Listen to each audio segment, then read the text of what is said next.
Okay, so hopefully you did exercise 11.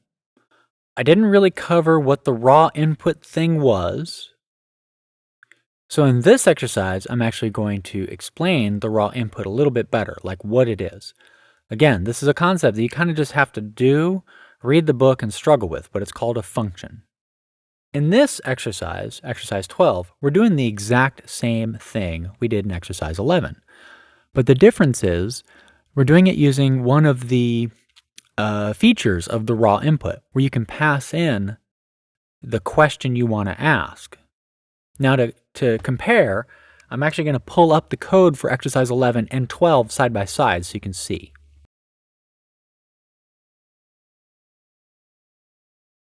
So you can see on the left, I have exercise 12. I've already typed it in so we can save time so I can go through it. And then on the right, we have exercise 11. This is the one that you already typed in. Now what I'm doing is, I'm still using raw input in exercise 12, but now I'm changing to where I pass in the question I want to ask.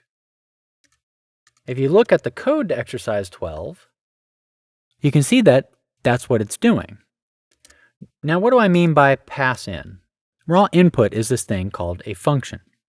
And what a function does is it works like the command line options to things. So you know how in the Python command, I can run Python by itself, and it does that. And I can do Python ex12.py, and it'll start asking me questions. Now, I'm going to make an error here, but that's fine. I'm just going to get out of it with Control-C in case you don't know how that works. A function sort of works the same way. The name of the function is kind of like a command line command. And then we do parentheses, and we can do an argument to it. Now, some functions take more than one argument. This function just takes this one argument, and that's all we're using. In exercise 11 that you already did, you see we're still calling raw input, and we're still putting the parentheses after it.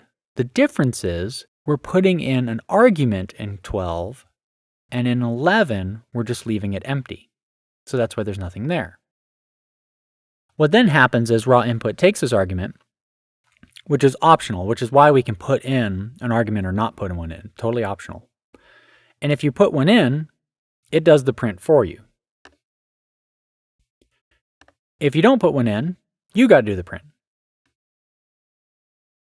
So, run these two programs and confirm to yourself that they're actually the same. And then play around with this. Mix it up. See if you can throw in, can you do that? Does that work? Write your own kinds of questions. Do your own sort of study of this and see exactly what's going on with it. And if you play with this, you'll start to get how a function works. We're going to have a hell of a lot more of these, so just stay with it, and pretty soon you'll start to get that a function works sort of the way the command line commands work, and then we'll start making our own functions. And incidentally, we're going to make our own command line commands with Python. So that's when it gets super interesting.